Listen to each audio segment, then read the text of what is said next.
拜见太后。拜见太后。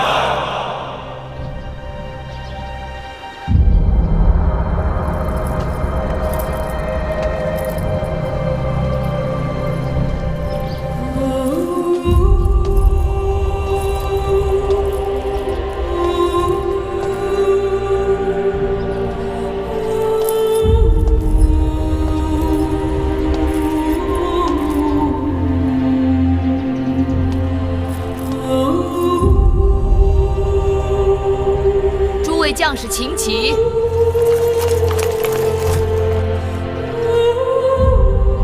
把他们解开。太后，解开。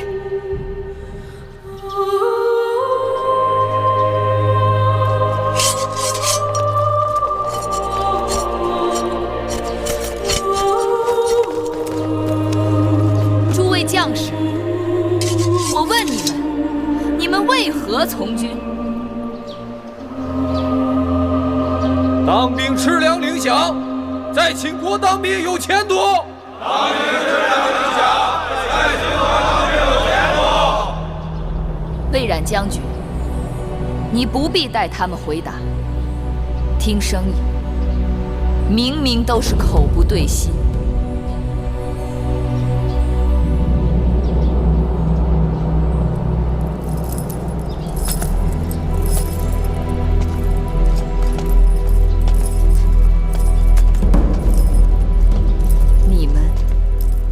为什么要造反？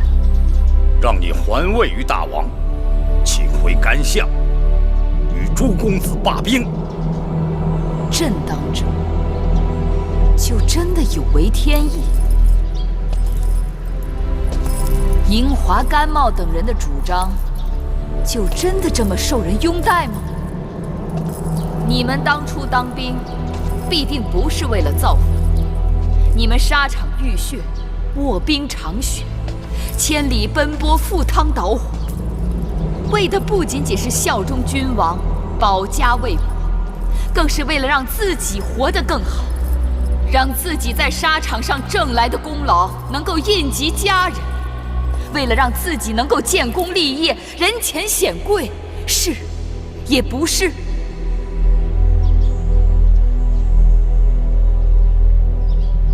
今日站在这里的，都是大秦的佼佼者。你们是大秦的荣光，是大秦的倚仗，是也不是？是。我大秦曾经被人称为虎狼之师，令列国闻风丧胆。可就在前不久，五国陈兵函谷关外。可我们却束手无策，任人勒索宰割，这是为什么？我们的虎狼之师呢？我们的王军将士呢？都去哪儿了？大秦的将士，曾经是大秦的荣光，可如今却是大秦的耻辱。当敌人兵临城下的时候，你们不曾迎敌为国而战，却在王位相争中自相残杀，这就是你们的作为。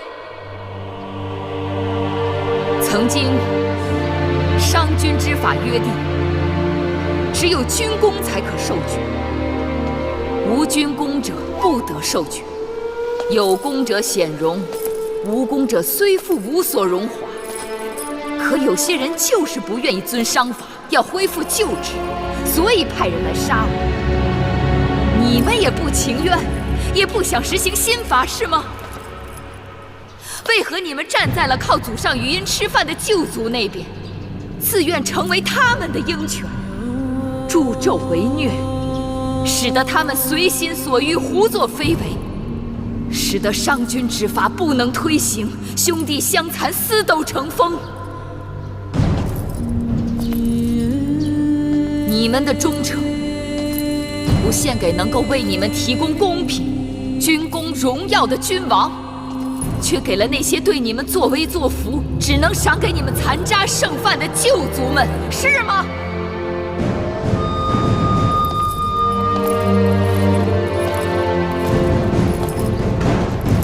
将士们，我承诺你们，从今以后，你们所付出的一切血汗都能够得到回报。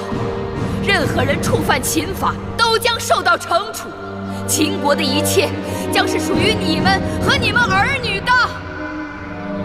今日，我们在秦国推行这样的律例，他日天下就都有可能去推行这样的律例。你们有多少努力，就有多少回报。你们可以成为公士，为上造，为部耕，为左庶长，为右庶长，为少上造，为大上造，为关内侯，甚至为彻侯，10亿万户。你们敢不敢去争取？能不能做到？我们能，我们敢，我们做得到，我们能，我们做得到，我们敢，我们能，我们做得到。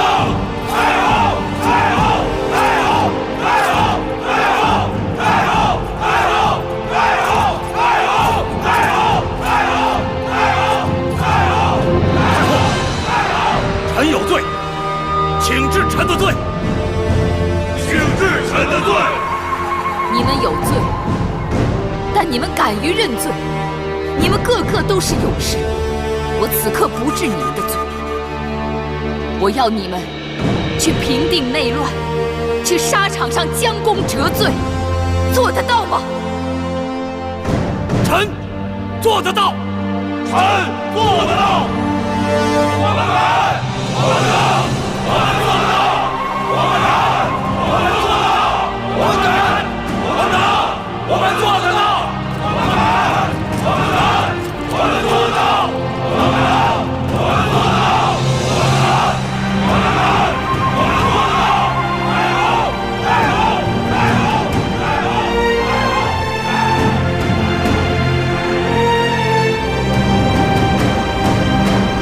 太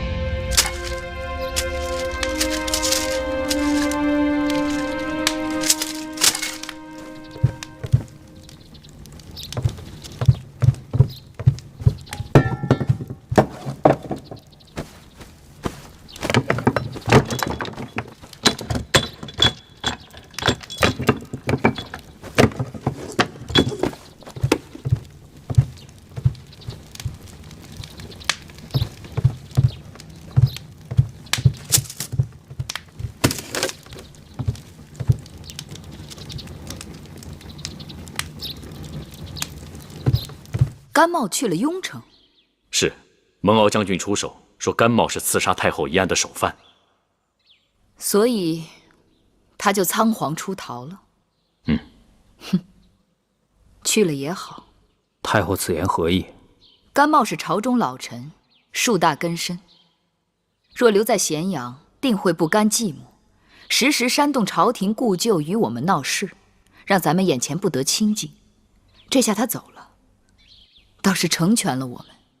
甘茂此人自命不凡，而芈姝与公子华之间本来就貌合神离，如今又添了个甘茂，只怕他们勾心斗角的机会更多了。这样才好。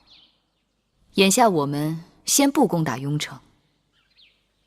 司马将军，朕命你领兵南下平定巴蜀之乱。遵旨。魏将军和白将军，我要你们分头去平定那些在咸阳周边趁乱聚集起的小股散兵游勇。我要咸阳100里之内安然太平。臣领旨。至于那些各立山头的公子们，平日里他们只懂得争名夺利，却不知守望相助，恨不得少一个人就少一个对手。等我们整肃完内部，准备好粮草，再一一收拾他们，绝非难事。太后，魏夫人她出逃了。什么？他跑了？她在企图混出咸阳城门的时候，被守城官兵抓住了。你们说说，该对他怎么办？幸亏抓住了，有魏夫人在我们手里，银华投鼠忌器，也不敢过分造次。甘茂去了雍城，魏夫人也想去雍城。看来这雍城真是个好地方。去，带魏夫人来见我。是。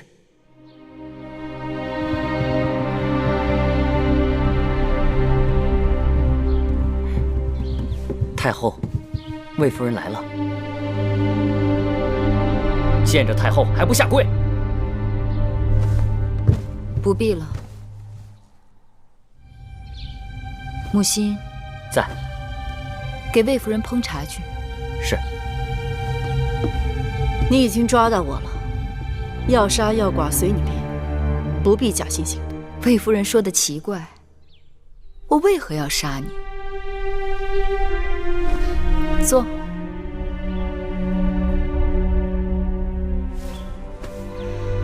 你与公子华已经很久不见，骨肉相思是人之常情，只是雍城离咸阳路途遥远，四乡因兵乱而匪贼横行。魏夫人只带一个奴婢便上路，未免考虑不周，至少该有车马相随，侍从护送。你什么意思？朝廷可以派人送你去雍城。送我去雍城？对，公子华是我大秦难得的人才，又是先惠文王的长子。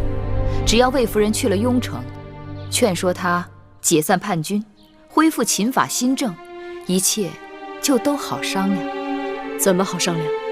让他以江山社稷为重，归顺朝廷，我和大王可以既往不咎，不废称号，不夺封地，委以重用。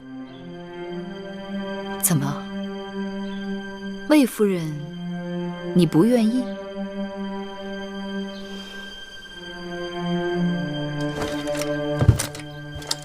臣甘茂拜见惠后。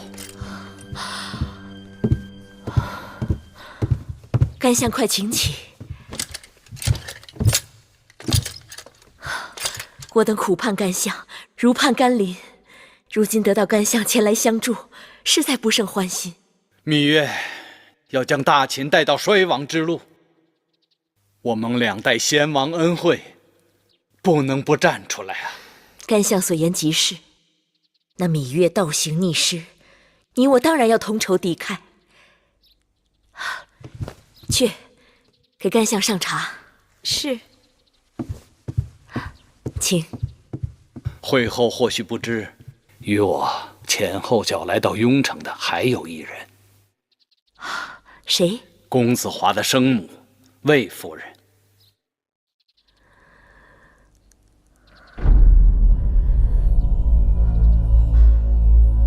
他怎么来了？谁让他来的？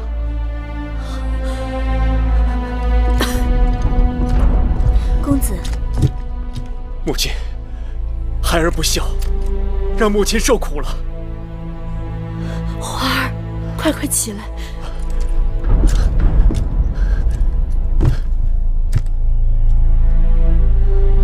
华儿，母亲，母亲逃出咸阳，平安到达雍城，真是孩儿的幸运。华儿这话错了。母亲是被王军的人马护送到雍城的。芈月？是啊，他送我来，希望我能说动你罢兵，归顺朝廷。你答应他了？我当然答应他了。母亲喝口水。花儿，母亲一心只想见你，他就算是让我跳火坑，我都会答应。不过，我告诉他，最后结果如何，都由我华儿自己做主。母亲，华儿已经没法回头了。华儿身边站着诸位王族兄弟，背后是秦国所有的旧族。惠后已经答应立我为储君，一旦攻入咸阳城，便即刻立我为王。那大秦的明日，不是那芈月的，便是华儿我的。我同那芈月已经不共戴天。华儿，无论你打算怎样做，母亲都赞同。那就要让那惠后尽快兑现诺言。你是先王的长子，德才兼备，军功赫赫，受众人拥戴。他立你为王，那是你该得的。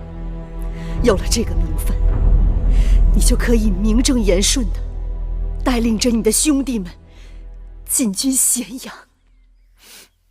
魏夫人真是命好，别人离开咸阳都面容污秽、狼狈不堪，看魏夫人却衣裳光鲜、气定神闲的样子。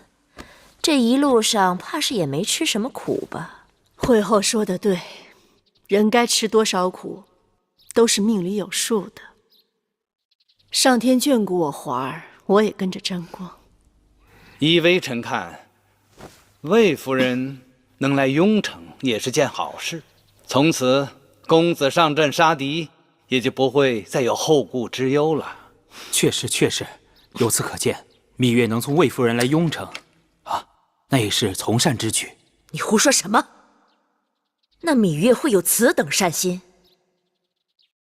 此举或许是来动摇军心的。军心稳不稳，如今都是我华儿说了算。不管怎样，从这件事看，妇人之仁，免不了要做舍本的生意啊。魏夫人从咸阳来，应该知道咸阳那边正在整顿兵马，筹集粮草，准备对付朱公子。眼下战局焦灼，不知诸位有何打算？想必甘相也知道，这雍城乃是大秦宗庙所在，这里旧部力量强大，对我部一向倾力支持。我们与咸阳那边已有大小几战，各有胜负。如今甘相也来到雍城，说明人心所向，众望所归呀。昨日和母亲商讨后，想做一件大事。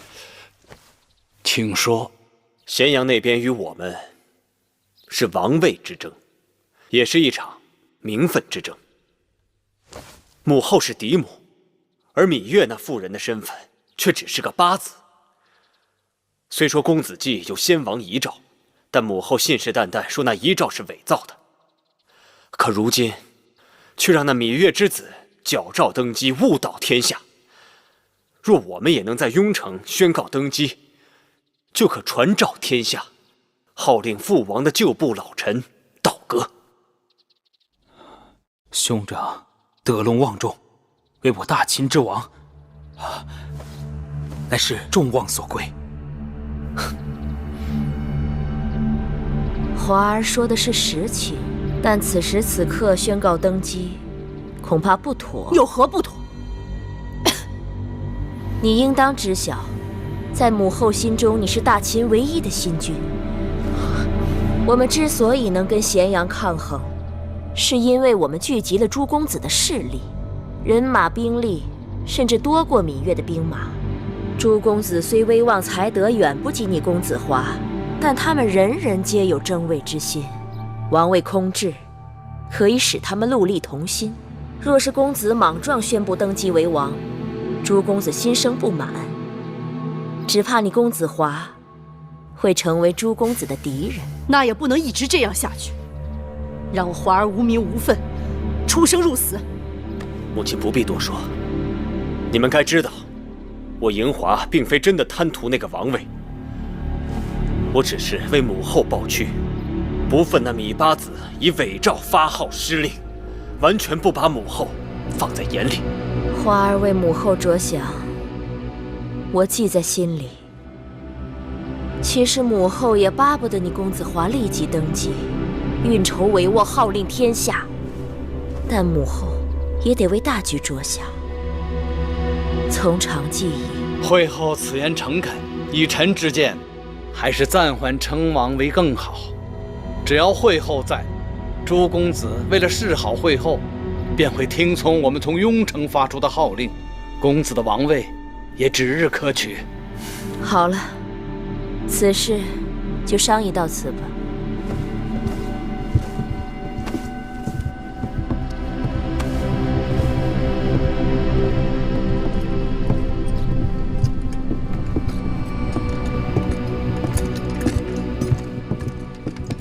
花儿，千万不要上他们的当，他们都是虚情假意，用好话来蒙骗你的。孩儿看得清清楚楚，他们想让我带兵进攻咸阳，我却偏偏在雍城按兵不动，看他们能怎么样？不知道你急什么，干嘛不等身子好利索了？魏冉、白起他们在阵前厮杀，我却在这儿白吃白喝的。可你身上有伤，都这么长时间了，早就好了。你这伤都是因我而起的。你是我的女人，我愿意。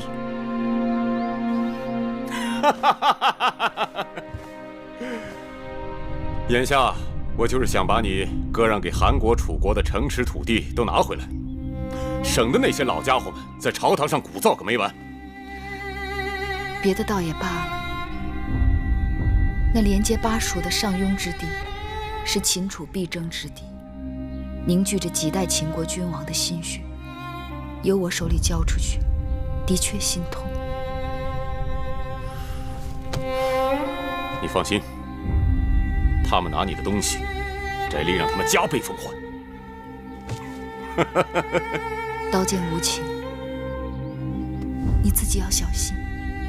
你放心吧，这次只是去巴蜀给你们司马错将军做援军，风险不大。再说了，在当今世上，能在战场上杀死我翟离的人，还没出世呢。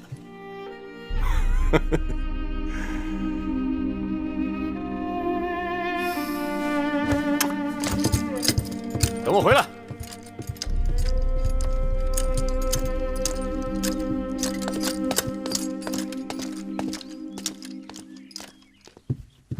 太后，大王来了。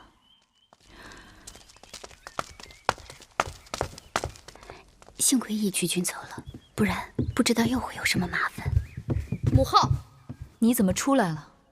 继儿闭门思过多日，母后也该消气了吧？继儿刚刚得到通报，说楚国使者来了。这么说，荣舅舅来了，他正在驿馆。母后什么时候召见他？傻孩子，什么召见？我们即刻就去见他。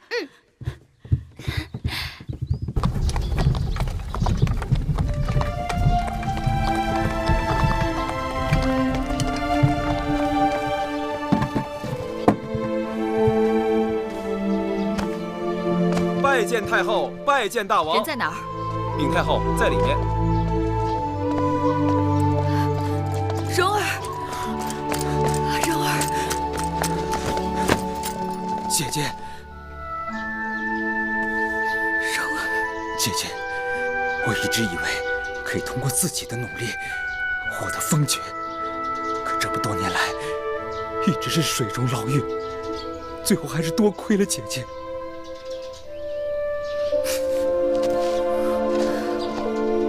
知道你在楚国受苦，能熬到今日，很不容易。姐姐，你知道吗？我多次在梦中惊醒，我怕再也见不到你了。亏得少司命垂怜，鬼谷和娘亲若是知道我们能团圆了，说不定有多高兴呢。继儿从前有个冉舅舅，现在又多了一个荣舅舅，义渠那边还有个白起舅舅，秦国如虎添翼。母后和我的确是荣幸至极。等继儿回到宫中，一定命人在少司命面前多焚一炉香，谢少司命庇佑。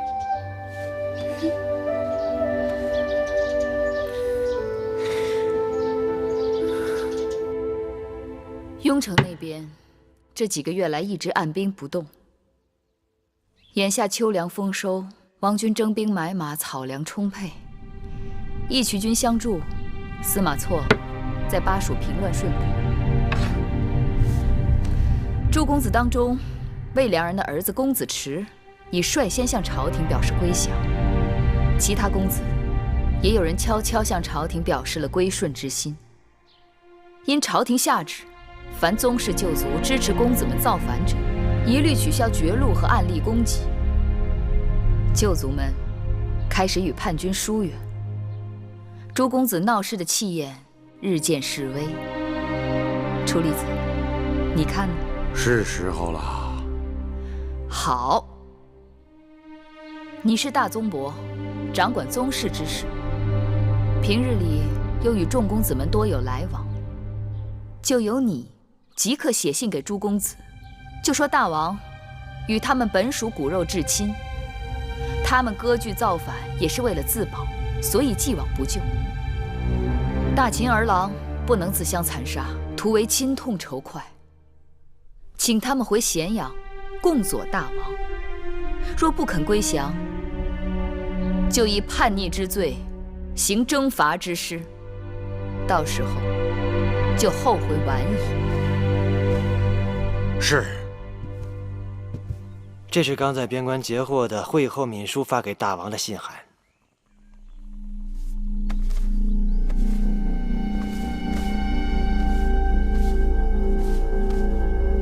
不好好的待在咸阳养病，却跑到雍城来谋反。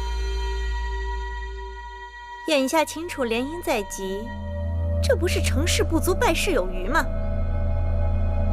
此刻我可不想听到任何会影响我家紫兰和秦国联姻的坏消息。是。莲儿，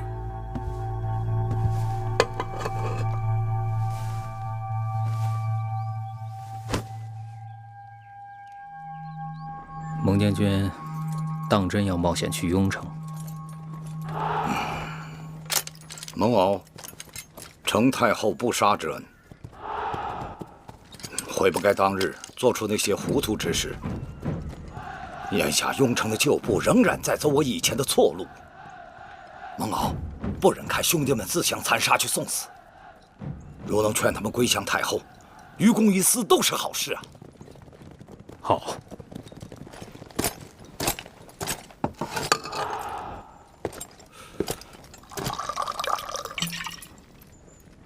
待你事成之后，我与你豪宴痛饮。魏将军，信得过我这个曾经的罪人？太后都赦免了你，又重新委你以军职，我有什么理由不相信你？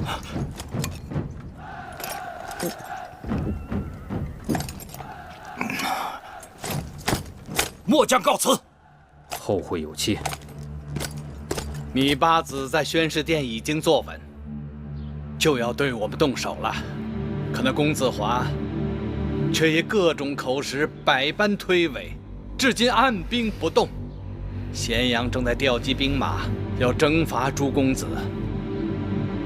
我们的时间不多了，为今之计，我们必须收拢人心。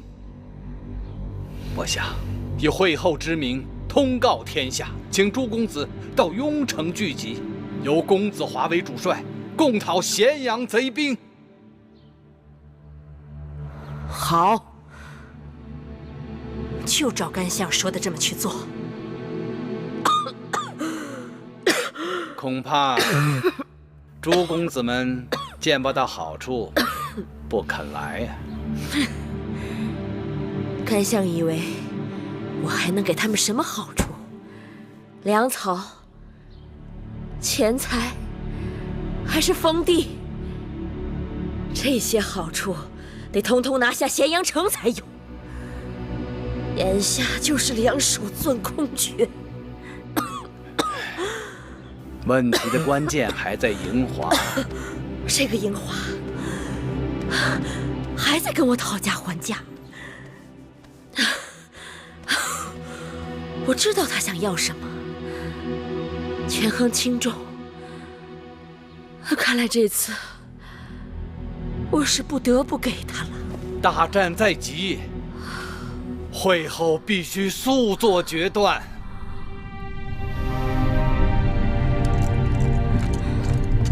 母亲，会后准备即刻下诏，立我为秦王。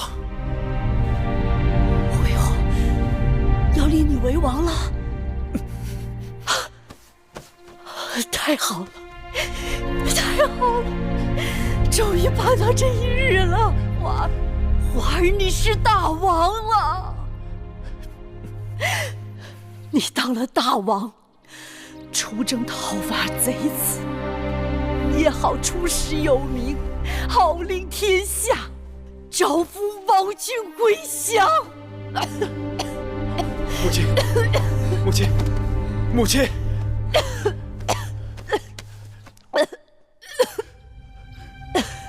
母亲，华儿，你是大王了。母亲，你是大王了。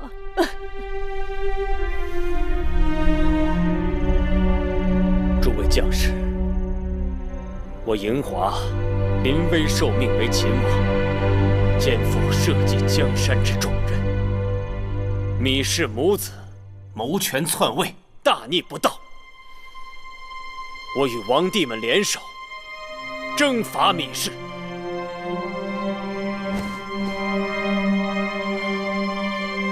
诸位若能助我成就大业，当裂土封疆，绝不相负。谨听大王之命。好，寡人绝不负诸位爱卿今日之功，为旗开得胜，干！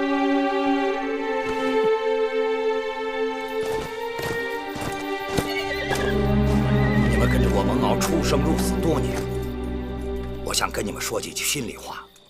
像我们这些在战场上拼死拼活的人，要么就是不能继承家业的庶子幼子，要么就是没名没姓、没有好祖宗的平头百姓。就算公子华他得了王位，他还是恢复旧制，可我们又能得到什么呢？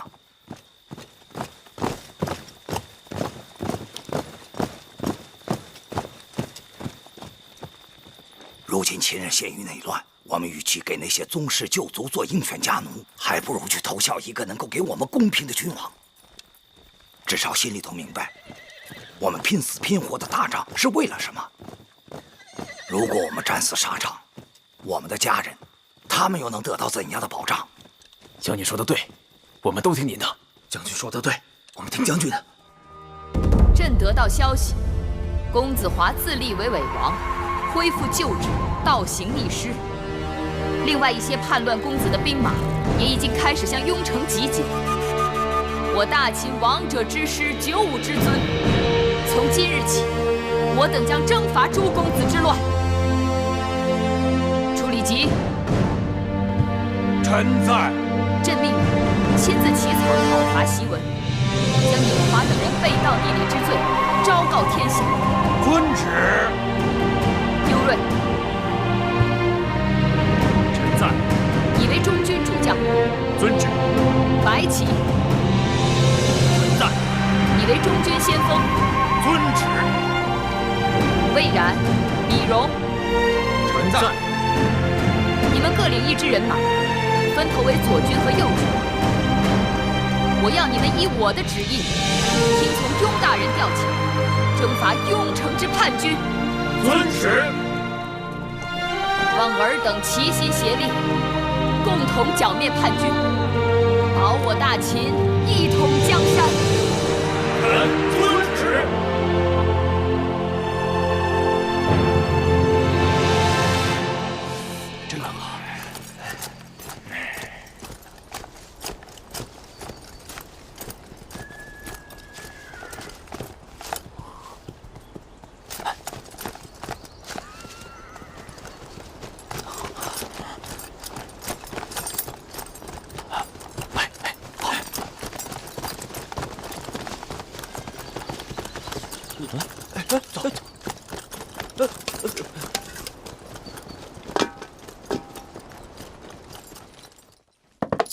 报！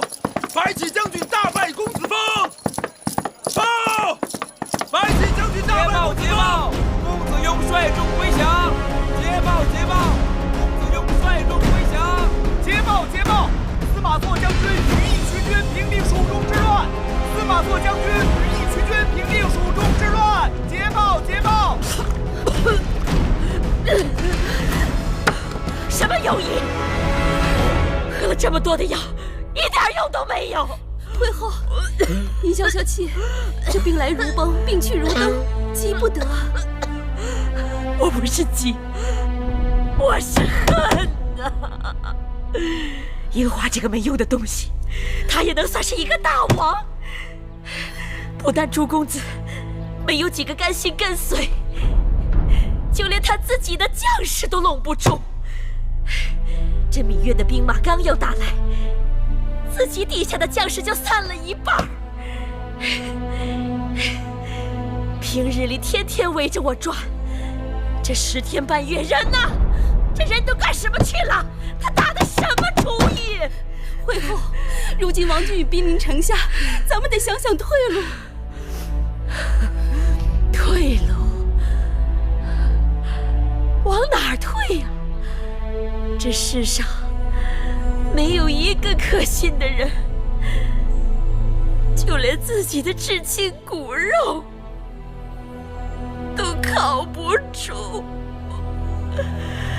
我往楚国写了多少封信，没有一封回信呐！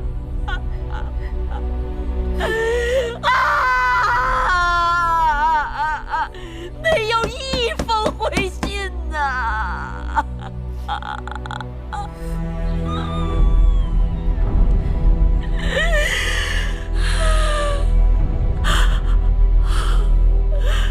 珍珠，我让你给我准备的鹤顶红，魏后，你得给我备着，到时候放在手边，以免到时候措手不及。魏后。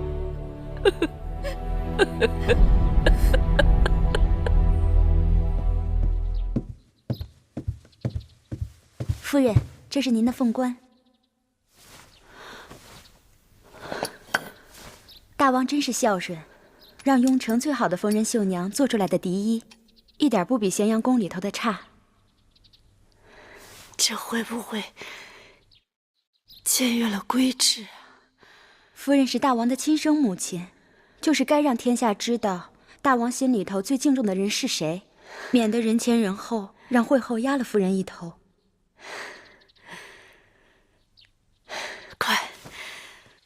快扶我起来！夫人，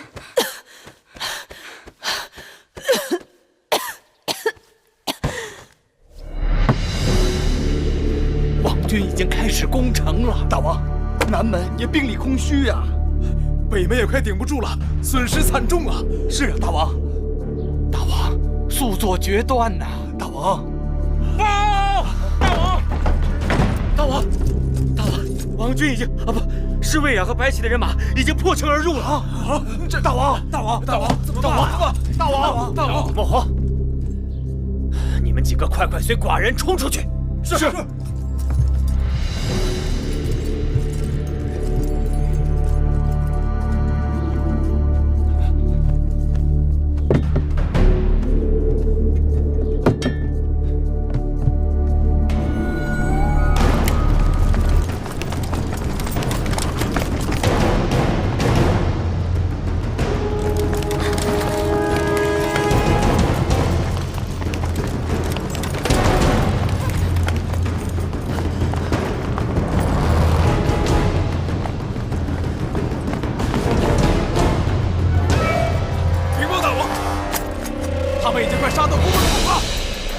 杀出去！是。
当知本王心性，宁为玉碎，不为瓦全。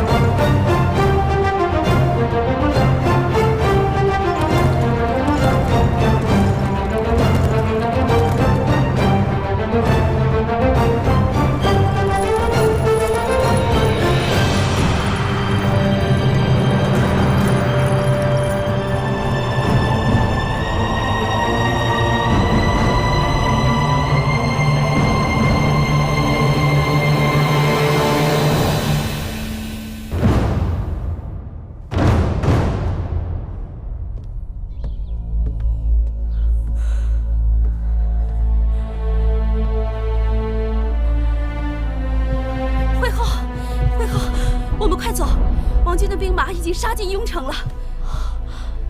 公子华呢？干相呢？公子华生死不明，干相也不知去向。惠后，我们快走啊！我让你准备的鹤顶红呢？给我，给我！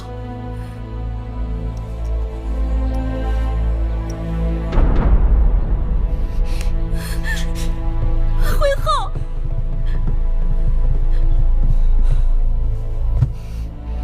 惠后。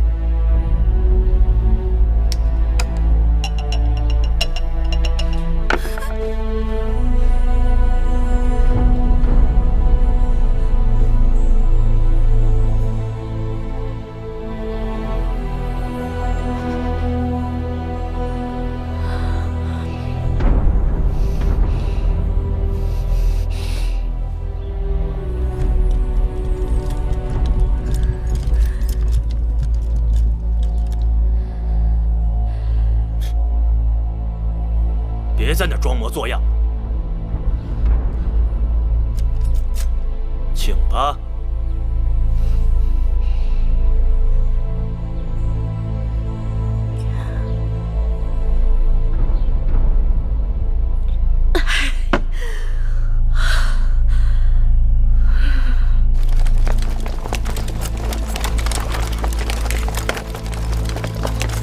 夫人，夫人，王君来了。夫人，花儿等急了，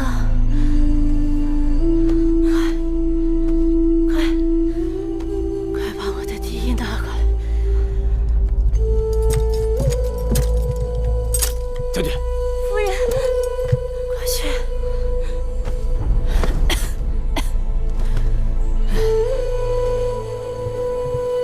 笛衣。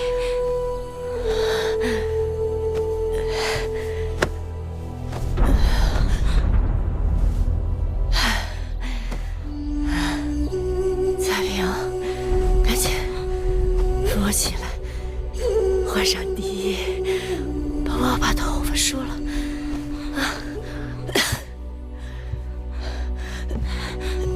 夫人，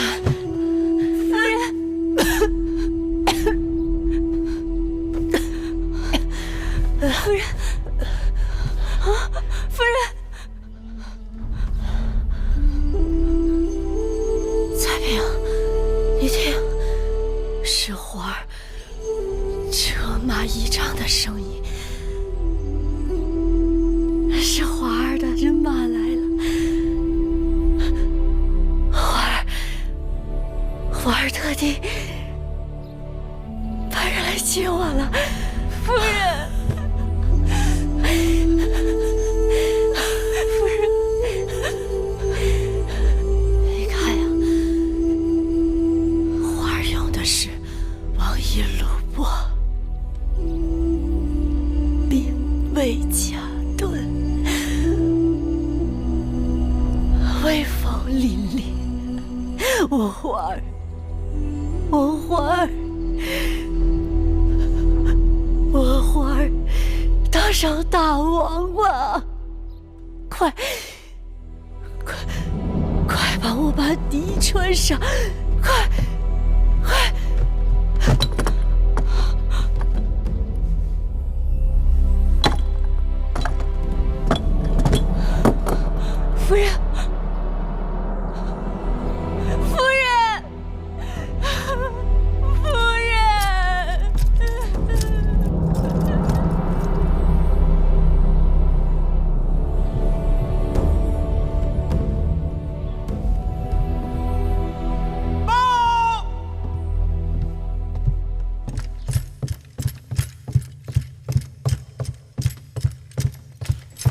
禀大王太后，我王军攻下雍城，生擒公子华和芈姝，诸公子之乱就此平息。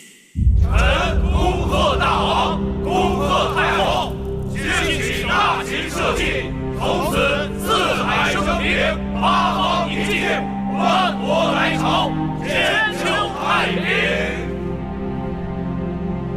自此，在秦武王嬴荡死后，被史书上称为季军之乱的秦国3年内乱彻底平定。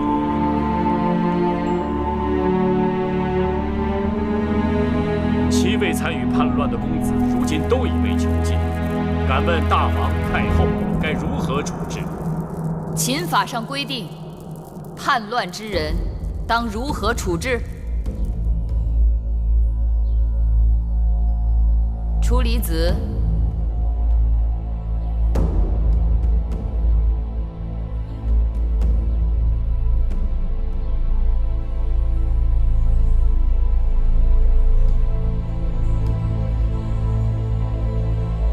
司马将军，臣在。臣以为当斩。不可。有何不可？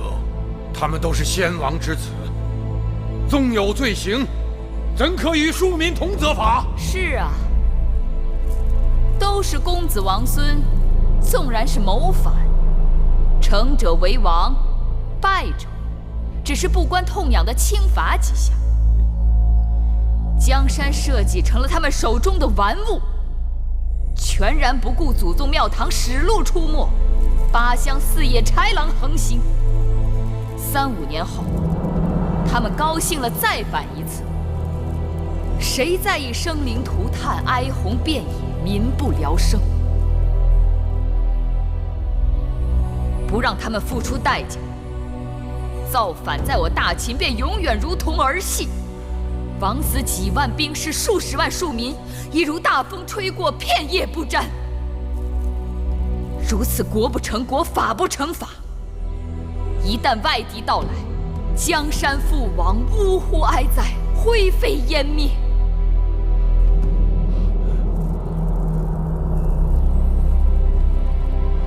太后，老臣愿意监督他们，绝不让他们再生事端。楚离子，你已经多大年纪？他们多大？你能活得过他们？你要知道，今日我把此事放到朝堂上来讲，就是要给天下人一个警示：乱我大秦者，当如何下场？太后，赵廷尉，依国法论，全部处斩。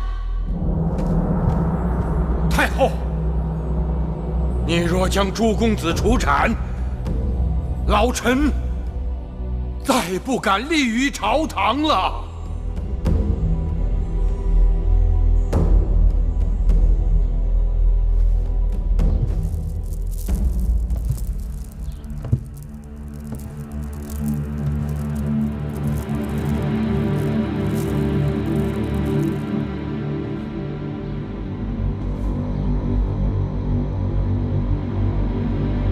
我不受任何人要挟。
楚离子，楚离子，可呀，楚离子。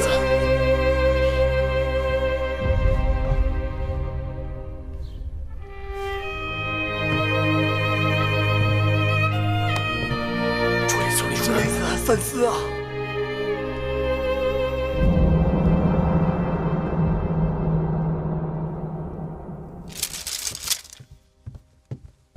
太后，义局君回来了，快请。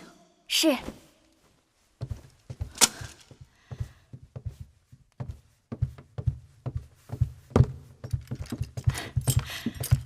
我的野马驹回来了。想死我了！说说，我走的这些时日，你可曾想我？日思夜想。都想什么了？想你会不会受伤？那你看看伤没伤？我怎么知道？简单呐，你亲手为我解开衣袍，不就什么都看见了？太后，大王来了。哎，你先避一避。你我之间有什么好回避的？哎呀，这孩子长大了，但男女之情还是不太懂。孩子都长这么大了，他还不懂啊？就当是为了我啊！快！哎呀，快点啊，等不及了。母后，母后，母后！哎呀，都是大人了，怎么还这么毛毛躁躁的？母后，我来这是想问您，您真的要将那些造反的王兄们通通处死吗？是。那怎么了？可他们都是父王的儿子，也是我的手足兄弟啊。你说的对，也不对。他们是先王的儿子，是你同父异母的兄弟，但他们许多人并非是你的手足。此话怎讲？请母后明示。手足是什么？是互相扶持，互相依托。但他们只是磨得雪亮，互相厮杀的刀刃。这不怪你，也不怪他们。你父王在后宫中有不少女子，这些女子给你父王生了不少儿子。他们一出生，命里便注定，他们彼此之间会争斗不止。一个国家只有一个国君，谁不指望自己是那独一无二的人？为了他杀戮无辜，绝不手软，这还算得上是手足吗？可是，像父王和楚离子那样的兄弟，不也很好吗？他们是兄弟，但他们更是君臣。首先要为臣者安于为臣，为君者爱护臣下。这样的兄弟，我已经给你留好了。魏良人的儿子公子迟，屈应人的儿子公子雍，他们都心甘情愿臣服于你。你能够有几个这样的臣下兄弟，足矣。母后，再给那些公子们一次机会吧。我给过他们每一个人机会。这几年之中，无数次派人劝说他们放下武器，入朝归来，可他们都拒绝了。这几年里，他们为了自己的私欲，扩大地盘，招兵买马，穷兵黩武，令得我大秦内乱不止，法度废弛，农田荒芜，人心混乱，多少性命葬送在这些公子操纵的私斗中。这是他们的大罪，百身莫赎。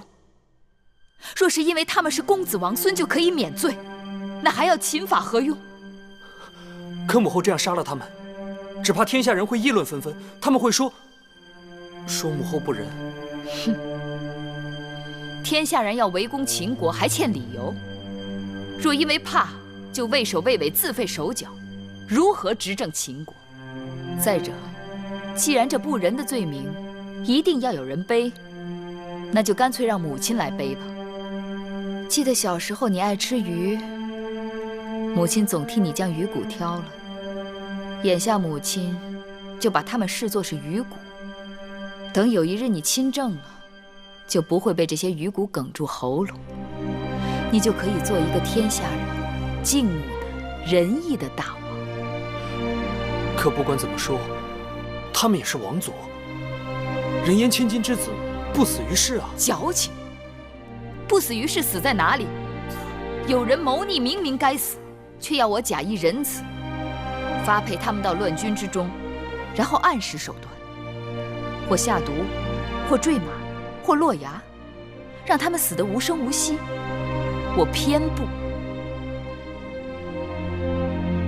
我要让天下人看到，我用国法杀他，名正言顺，以儆效尤。我也要让天下人看到，我言出法随，一切都在光天化日之下，不必矫情伪饰。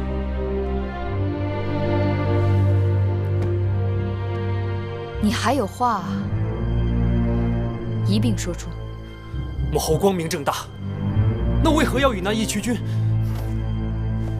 和义渠君如何？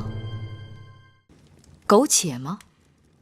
你终于问出来了。母亲等你这句话等了很久。你知道，义渠君几次救过我的性命，他对我有恩。母后，有恩报恩就是了吗？您为何非要与……不仅有恩，我们之间还有情。饮食男女，人之大欲存焉。当年你父王的魏王后死了，他再娶楚国公主。那燕王的原配死了，又再娶你大姐姐孟莹。无人侧目，无人惶惑。我和义渠君年貌相当，情投意合，他关我寡，合乎天伦礼法。可偏偏就是有人不容。可父王怎么办？你父王的墓中葬着魏王后和许多故去的妃子，他在那里并不孤独。母后可为我想过，那些人指指点点，就把他的手给砍了。难道母后，你能把天下人的手都砍了吗？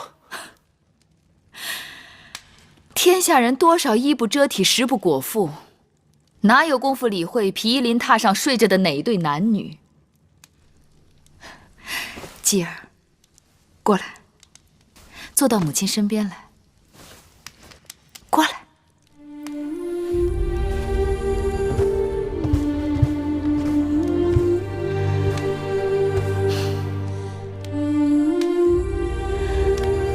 我的继儿长大了，继儿成年，就该慢慢懂得母亲了。母亲一生周折，亲人寥寥，珍惜眼前所有。但继儿记住，无论何时何事，母亲都不会弃你而不顾，弃秦国而不顾。继儿知道母后的不易。说到阴阳相配，乃是天地之大理。继儿成人，是时候要为你娶妻了。我为你许下的王后是楚国公主，人贤淑漂亮。一会儿我就让人把画像送到你宫里去。不用，儿臣的婚事由母后做主，儿臣先回去了。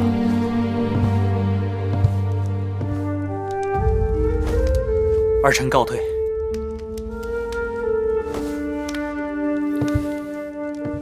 太后，外面下雪了，好冷啊！天渐黑的时候下雪最冷。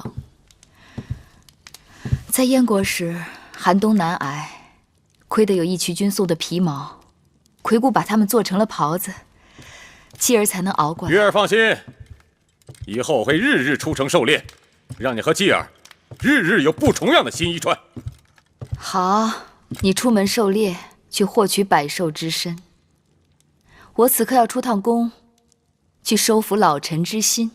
太后，外面的雪还不小，等雪停了吧。我刚回来，明日再去吧。这事等不得。何况你也知道，出门打猎若天气不好，反而会有意外的收获。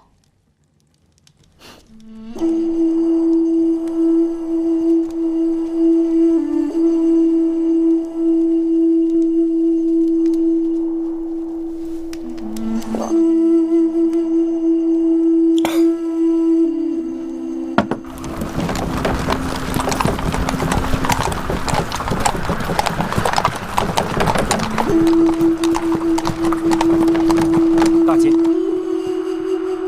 太后前来拜访初离子，恭迎太后。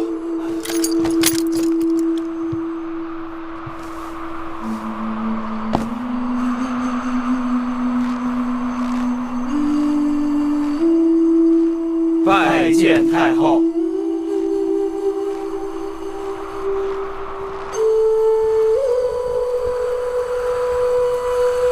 仙儿、慧儿跟我进来，其他人在外面等着。是。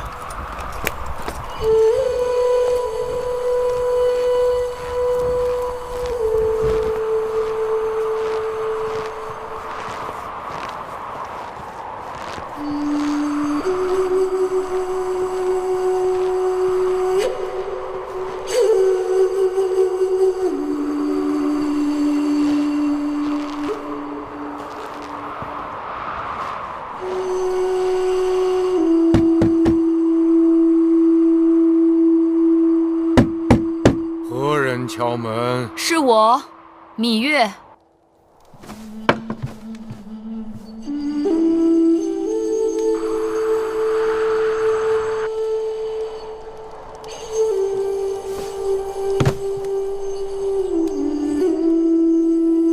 太后，天色已晚，请太后回宫吧。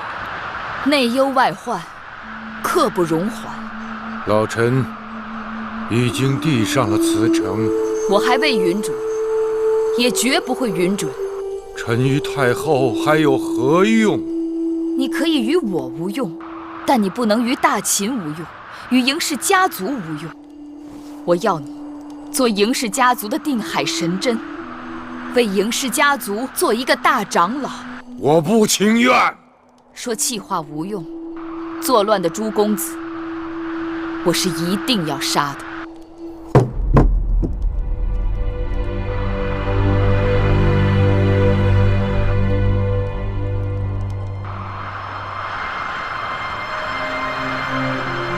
从孝公开始，到先惠文王，秦国实行商君之法。纵然是王孙公子，无军功者不得受爵。就有权贵的势力要年年削弱，秦国的天下仍是嬴氏的天下。但谁作乱，谁作死。嬴氏家族的子弟们，需要一个有威望的长老去引导他们。安分做人，用心做事，稳固大秦的社稷江山。臣老了，看不懂世事，料理不了朝政。太后，外面冰天雪地，天寒地冻，还是请太后回宫吧。不要紧。我在燕国见过比这更大的雪，更寒冷的夜。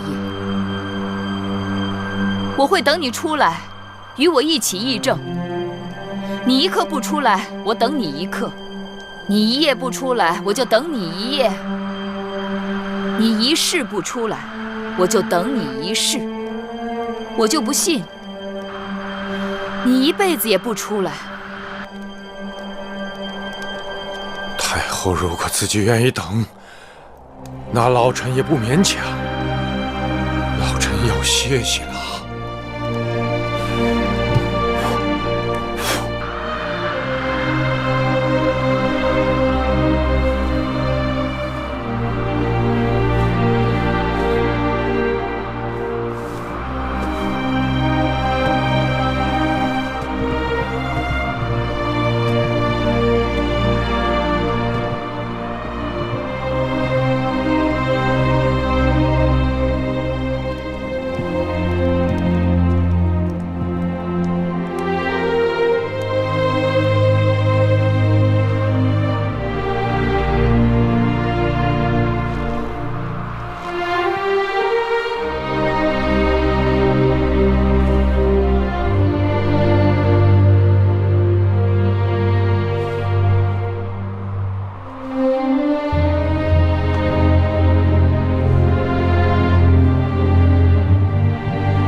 香儿，我的排箫可带在身上。太后的心爱之物，奴婢走哪儿都带在身上。太好了，红梅白雪，就差一曲好乐，把它给我。手都冻僵了，怎么吹啊？这排箫不怕手冷，怕的是许久不吹生疏了。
太后这是在吹楚曲。知道我为何独爱楚音，不仅因为那是乡音，更因为它能让我警醒。楚国曾是屈指可数的强国，却渐渐没落。为什么？就因为那些旧族们固守旧制旧法，仅凭屈子一人无力回天。今日我若是从这院子里走出去，秦国就有可能倒退，重蹈那些败落之国的覆辙。有关法度国家大事，绝不可退让。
太后，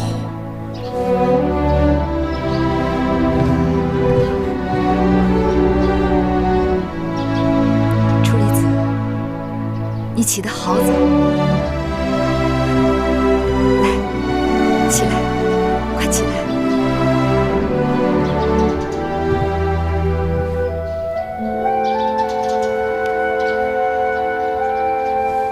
太后。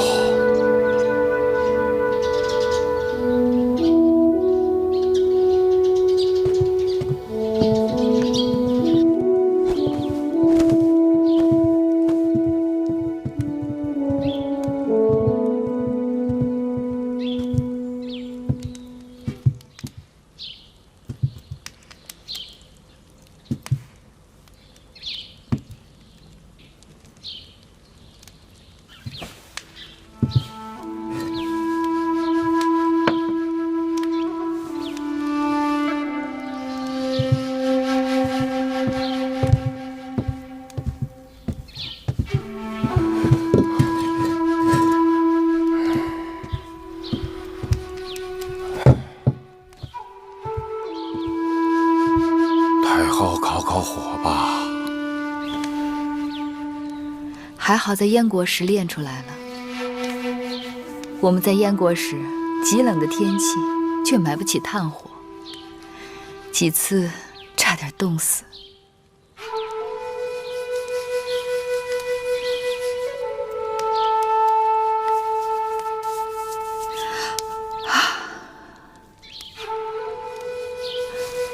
楚离子，坐。你们两个也去取暖吧，让我的侍从送些热姜汤和早膳给太后。是。还是楚离子想得周到。老臣可不愿意做让太后生病的罪魁祸首。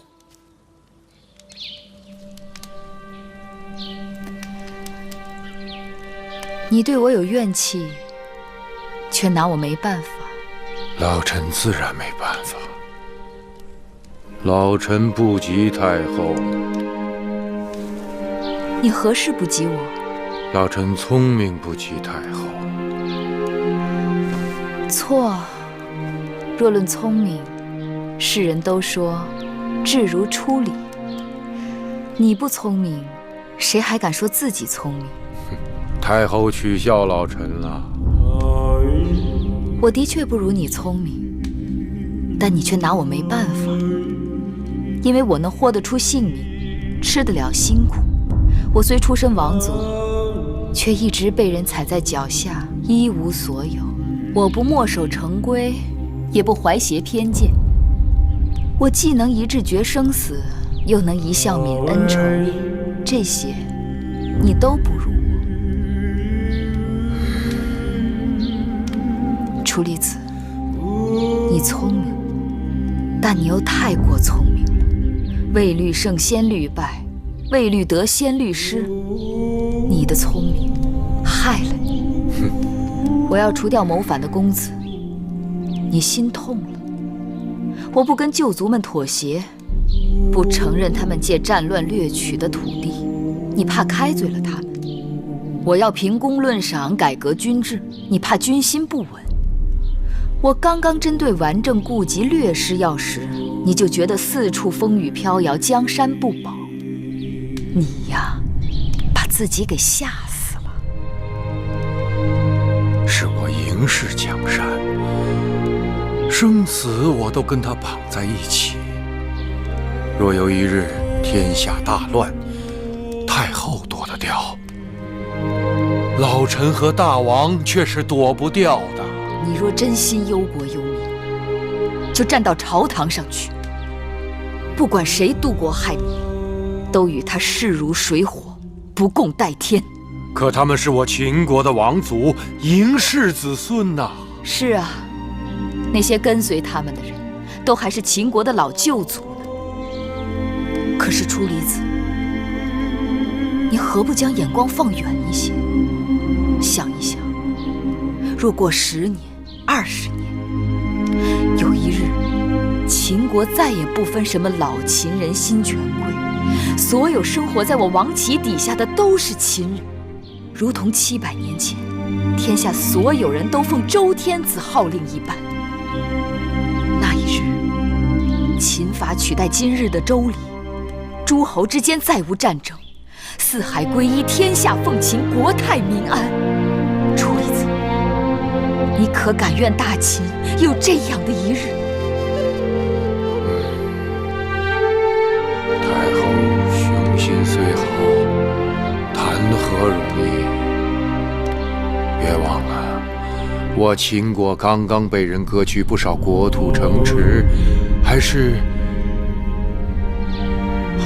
太后您亲手所为。他们趁人之危，我要他们如何从我手里拿走的，就要如何还回来，并且要加倍奉还。他们不会任凭太后摆布的。不是？怎么知道？好，老臣愿与太后打一个赌，不敢说天下奉秦，老臣只盼望秦国能恢复到先惠文王的盛况。楚离子还是心有宏愿的人，天下奉秦是秦国的必将成就。或许你我有生之年见不到，但该要我们的儿孙替我们做。说到恢复先惠文王的基业，我与你10年为期，如何？老臣敢为太后鞠躬尽瘁，视太后为先孝公、惠文王。可如果10年期到了，太后没有实现承诺，那太后就退居内宫，不能再行干政。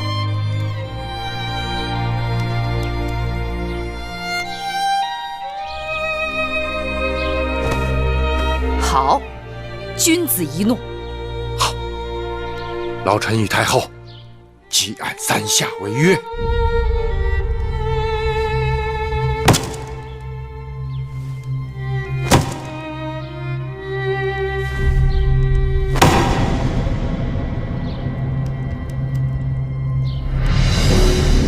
公元前305年，叛乱七公子在咸阳伏法，诸公子之乱就此平息。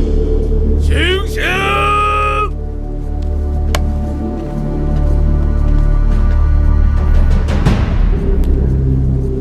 母亲，我来了。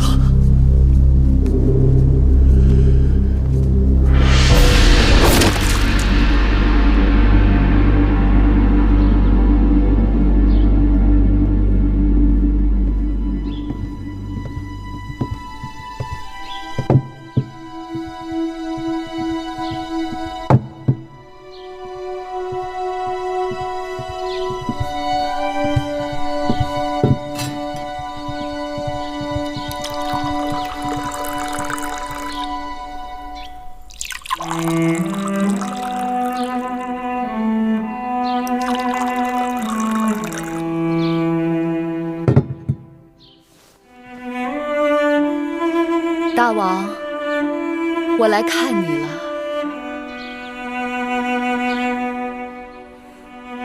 记得那一次，你带我出游，拜谒商君之墓。当时我糊涂着，我想你既然恨他，为何要祭奠他？你祭奠他，为何却要让他的尸骨埋在荒山之中？可此刻，我总算隐隐绰绰知道了原因。有些人尽管活着的时候，他可能是你的敌人，但有一日，他的信奉却不知不觉的会成为了你的信奉，存留在你的心头，在你的血脉里，成为你生命中的一部分。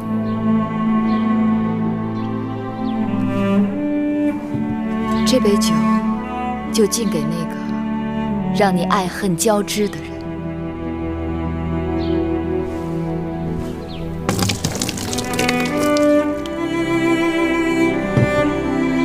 你是秦国后宫所有女子的夫君，于我却是第一个男人。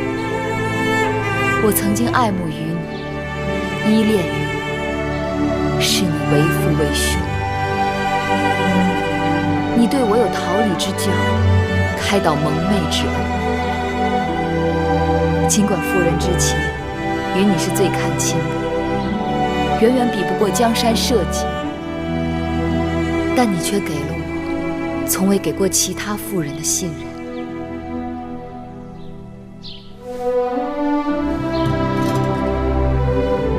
这第二杯酒，我敬你，谢你使我自重自信，从不妄自菲薄，才有了今日的秦国太后。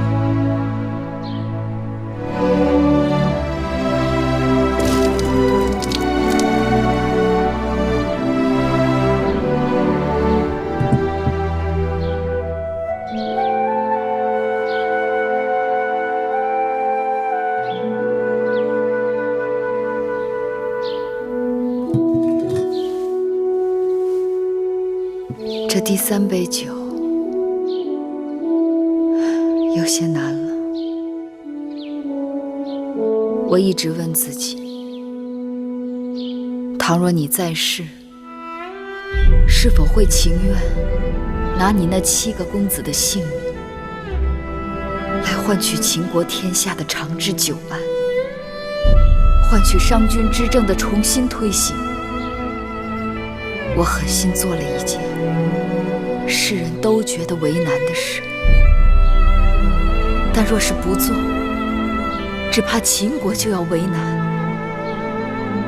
我今日站在这里，是想对你说，我所谋划的，正是你曾梦想过的王图霸业。有朝一日与地下相逢，我可以站在你面前对你说，我无愧于你大王嬴驷，无愧于嬴氏列祖列宗，无愧于秦国先驱的王陵。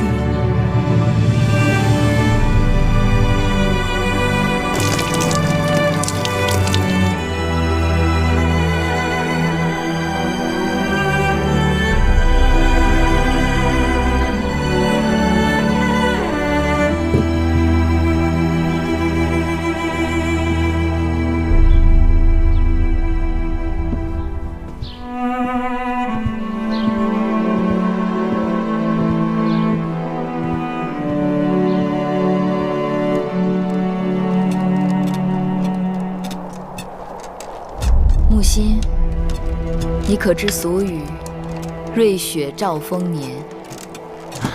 我们那边都说，冬有300是丰年。宫内一片祥和之气，不知那会后在清凉殿怎么样？那清凉殿并非冷宫，只是伺候的人少了点，用度减了一些，倒也没大委屈他。他回咸阳不少日子了，我也该去看看他了。是。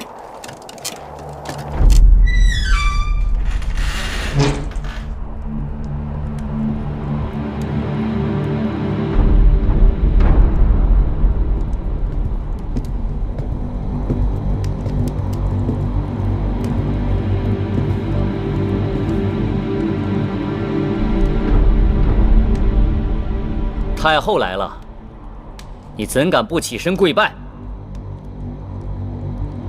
我从未听说太后为何物，天下都知我是先惠文王原配之后，你口中的太后只不过是我的陪嫁应女。即便嬴稷继位称王，她仍旧是个应女。我是大秦唯一的惠后，只有我才是母后。痴心妄想，怎会没人告诉你？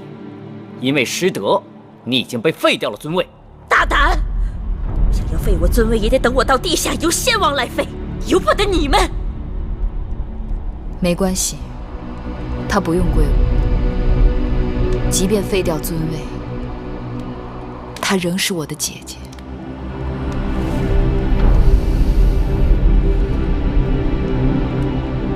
你们先出去吧，在门外等我。是。是。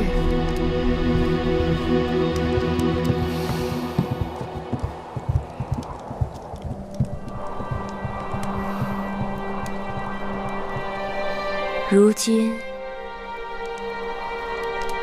你当上惠后了？不，惠后仍然是你。你不敢与我争。我早就告诉过你，我不想与你相争，只是你不肯信罢了。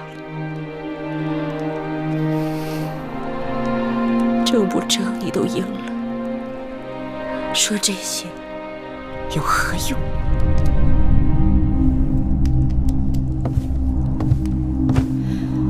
姐姐，你会放屁吗？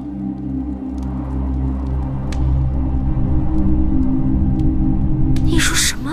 放屁！你看我。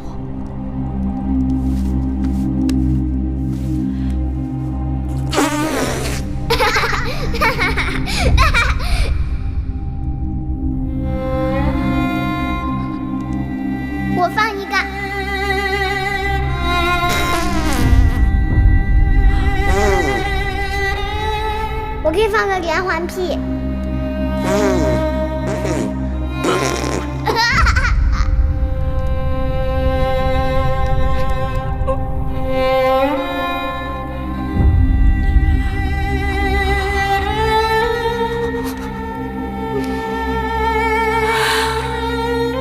我是狄公主，你见了我，应该行大礼。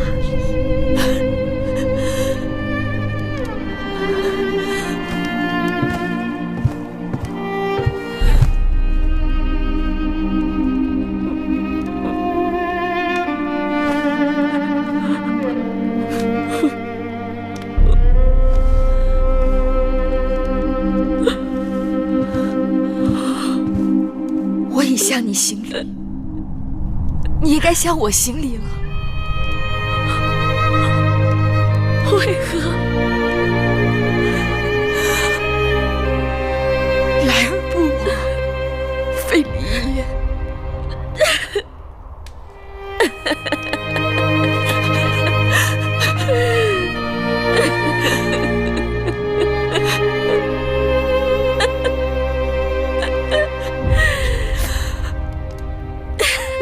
姐姐还没有忘记，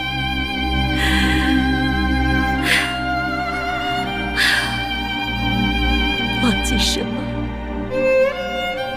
忘记我们的当初。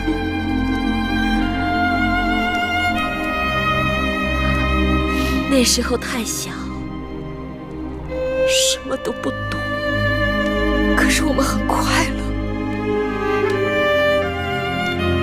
那又如何？小孩子终究会长大，长大了，懂了，才知道人生无常，人心会变。假若能回到过去，姐姐是否愿意？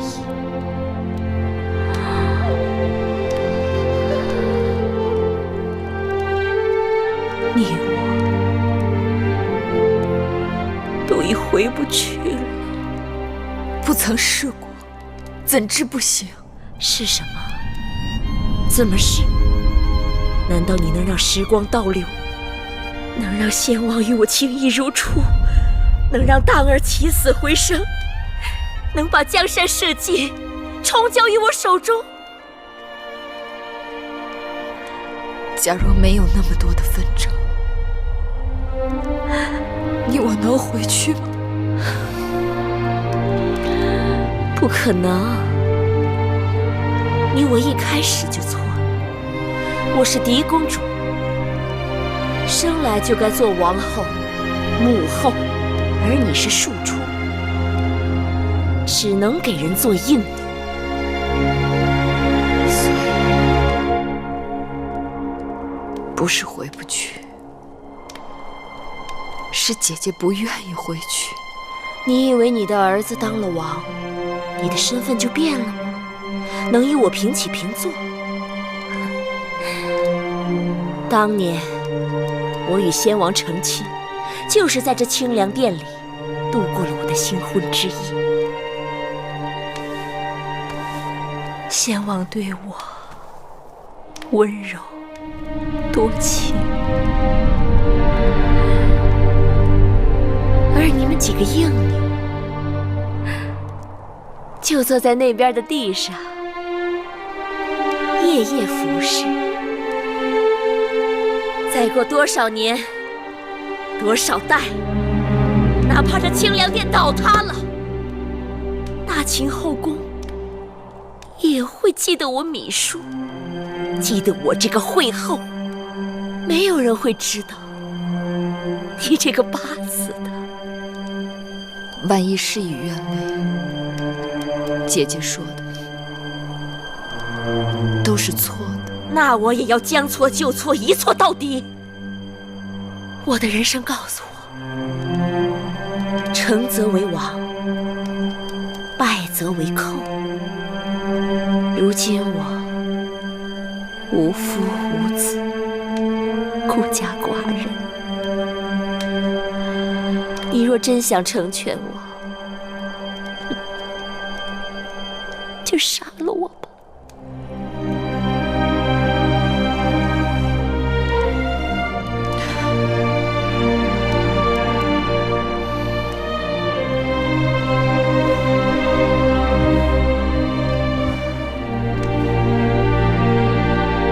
我不会杀你的。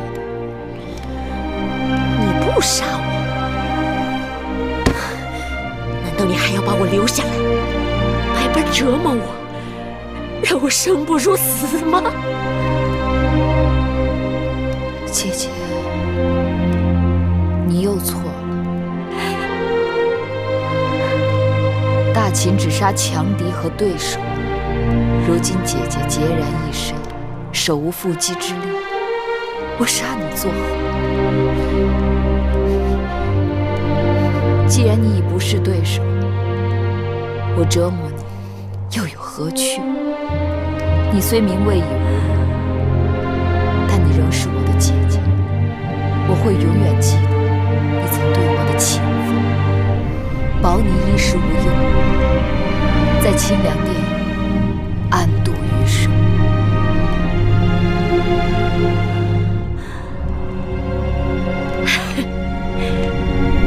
不，你是不敢杀我，我是敌，你是应，你不敢杀你的主子。你希冀你永远为主，我永远为奴；你高高在上，我沦落尘埃。可如今世道变了，我与你之间的一切到此已经全都结束了。